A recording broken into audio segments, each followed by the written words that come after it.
Hello students, I Sunil Sharma welcome all of you on my YouTube channel The English Voices। Tenses हम पढ़ रहे हैं जिनमें आज अपना प्रेजेंट टेंस का अंतिम टेंस है वो है प्रेजेंट परफेक्ट कंटिन्यूअस। वैसे तो प्रेजेंट परफेक्ट कंटिन्यूअस है, उसको ग्रामेरियन है वो अलग से कोई टेंस नहीं मानते हैं, प्रेजेंट परफेक्ट टेंस का एक हिस्सा मानते हैं। लेकिन हमने यहाँ पर इसको चौथा टेंस मान के डिवाइड कर लिया है अलग से, ताकि समझने में हमारे आसानी हो कि इसमें किस प्रकार के रूल होते हैं, किस प्रकार इसका सिंटेक्स बनता है और किस प्रकार के इसके यूजेस होते हैं। चलिए शुरू करते हैं। सबसे पहले जैसा कि हम करते हैं इसकी पहचान।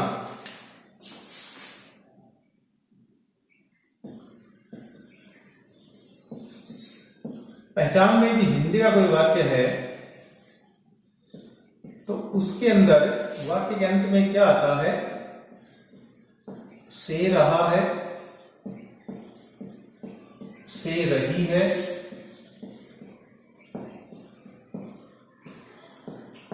से रहा हूं,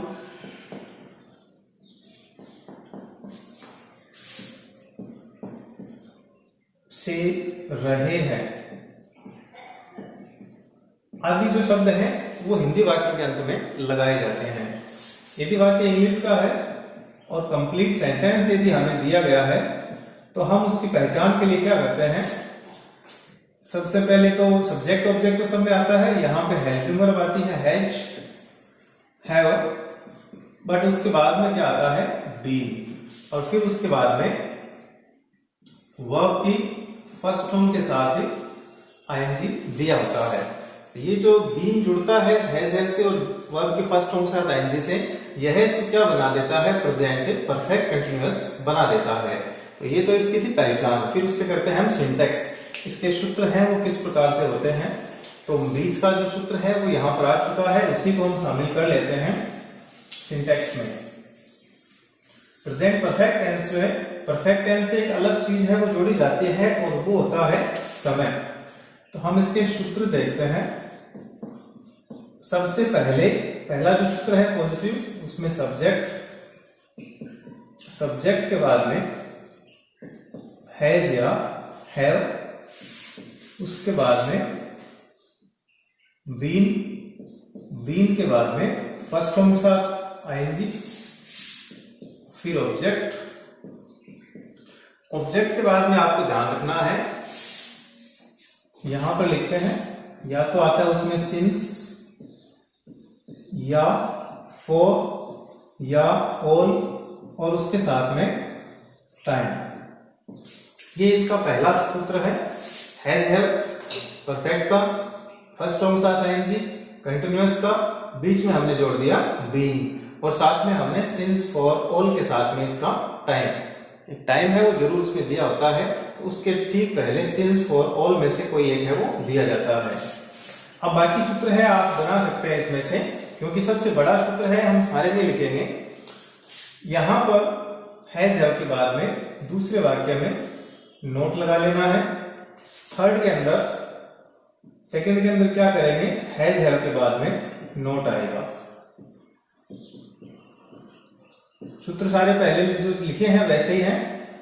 थर्ड के अंदर हैज हैव को पहले लिखेंगे, उसके बाद में सब्जेक्ट आएगा और उसके बाद में बीन आएगा और लास्ट में question mark.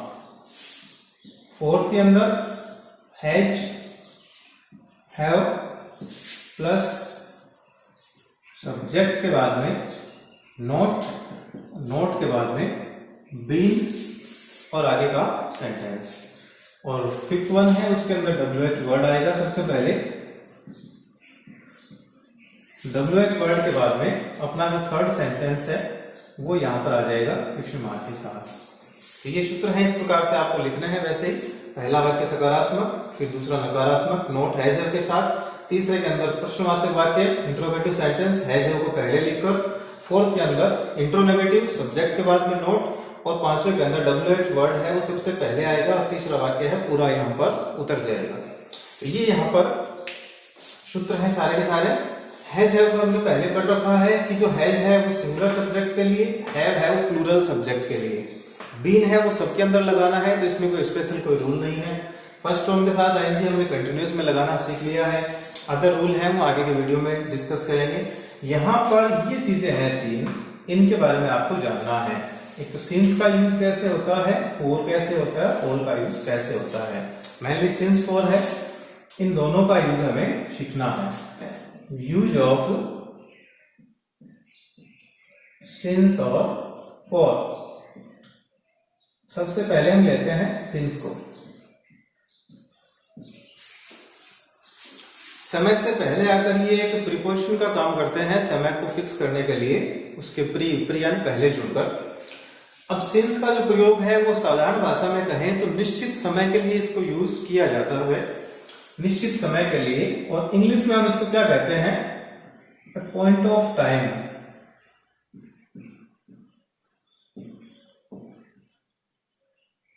Point of time, इसको क्या कहेंगे, निश्चित समय।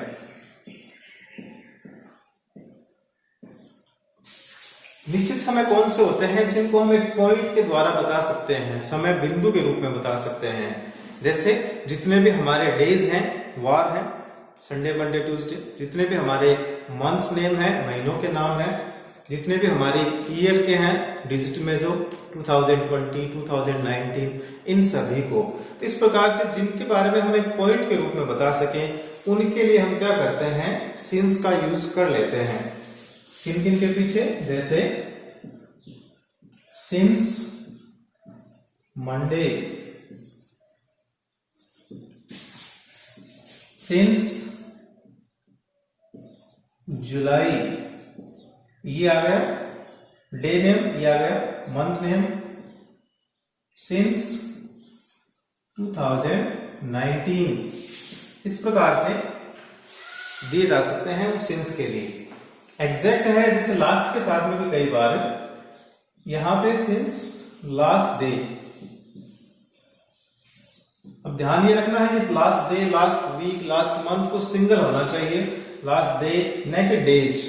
यदि हमने लास्ट डेज कर दिया तो सिंस का यूज न होकर वहां पर फॉर का यूज आएगा, क्योंकि वो एक पीरियड बन चुका है, एक अवधि बन चुकी है।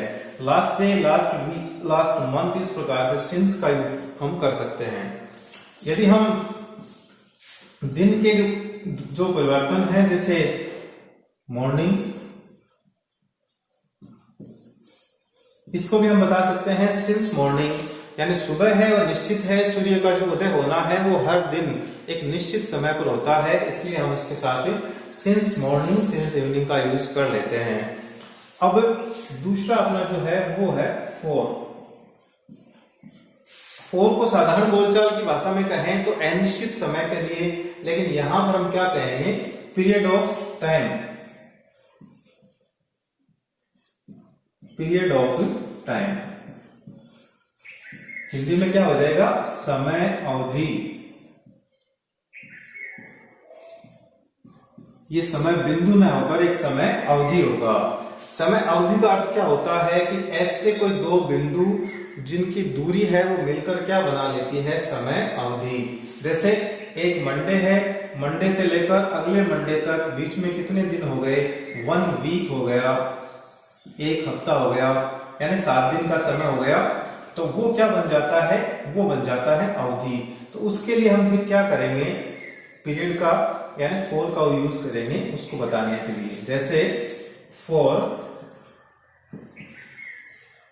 मैनी डेज, मैनी डेज हमने लिखा है, वैसे 2 या 2 से अधिक दिन के बारे में फॉर ही लगाएंगे। Many days, many week, month, यहां पे वीक्स, मंथ्स, ईयर्स, इस प्रकार से फॉर का यूज करेंगे। फॉर ए लॉन्ग टाइम, इस प्रकार से हम कह सकते हैं। तो इसके अंदर ऐसे समय को शामिल करेंगे जिनमें समय बिंदु न होकर समय अवधि के रूप में बताया जाता है। अब ऑल है वह किसको बताता है, होल है वह होल को बताता है। होल, होल यानी संपूर्ण। यहां पे हमने लिख दिया ऑल डे, तो इसका अर्थ यह है कि पूरा दिन, ऑल नाइट, पूरी रात्रि, ऑल डे, ऑल नाइट का अर्थ होता है पूरा, संपूर्ण। जब वह किसी चीज को हम पूरा शामिल करते हैं समय को, तो वह ऑल के साथ लिखा जाता है। तो ये आपका सिंस और फॉर का यूज है। सिंस का यूज करेंगे पॉइंट ऑफ टाइम के लिए और फॉर का यूज करेंगे पीरियड ऑफ टाइम के लिए। अब इसके टाइम एडवर्ब हैं वो भी वही बन जाते हैं, सिंस, फॉर और ऑल। यदि किसी सेंटेंस में सिंस है, फॉर है, ऑल है, तो वो प्रेजेंट परफेक्ट कंटिन्यूअस टेंस का वाक्य बन जाता है। अब इसके कुछ एग्जाम्पल देखते हैं। फर्स्ट एग्जाम्पल देखते हैं आई के साथ। I dash teach you since 4th May 2020। ये पहला सेंटेंस है, आई के साथ में टीच, टीच के बाद में यू सिंस 4th May 2020। ये एक स्पेसिफिक डे हमें दे दिया गया, डेट दे दी गई, तो इसके लिए हमें सिंस का यूज किया। और यहां पर हमें क्या करना है, आई के साथ में हैव के साथ में बीन और टीच के साथ में टीचिंग कर देना है। तो बन जाएगा I have been teaching you since 4th May 2020। Negative sentence होगा तो यहां पे नोट आएगा, इंट्रोगेटिव होगा तो ये यहां पर आ जाएगा। सेकंड सेंटेंस देखते हैं। डैश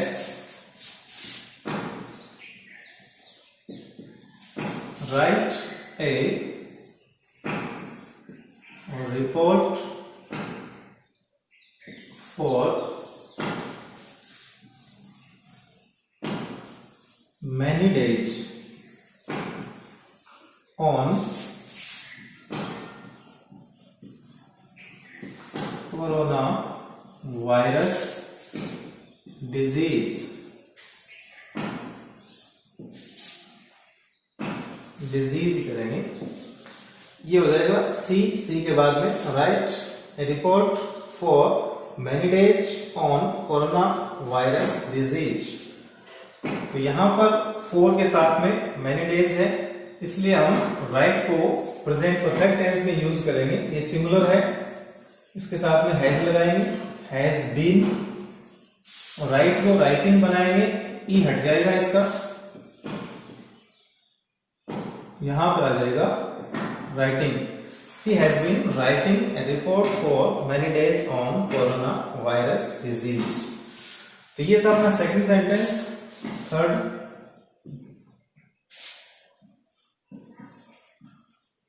स्टूडेंट्स डैश प्रिपेयर करेंगे, यहां पे प्रिपेयर फॉर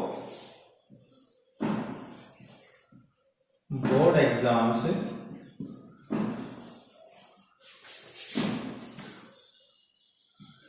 फॉर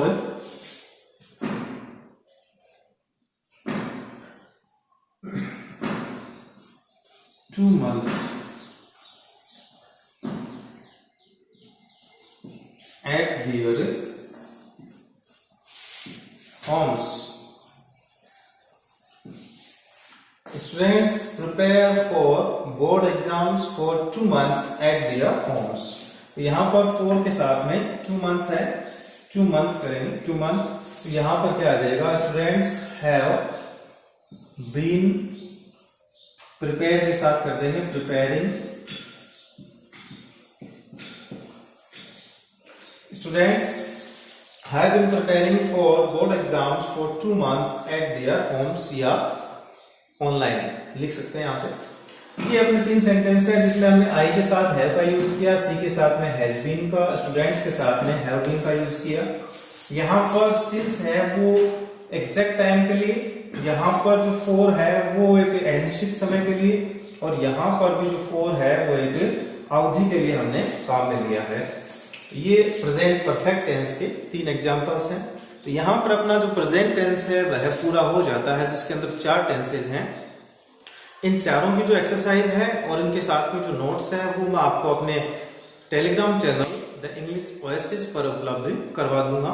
वो प्राप्त करने के लिए आप टेलीग्राम चैनल को ज्वाइन करें, वहां पर वो सारी चीजें पीडीएफ के रूप में आपको मिल जाएगी।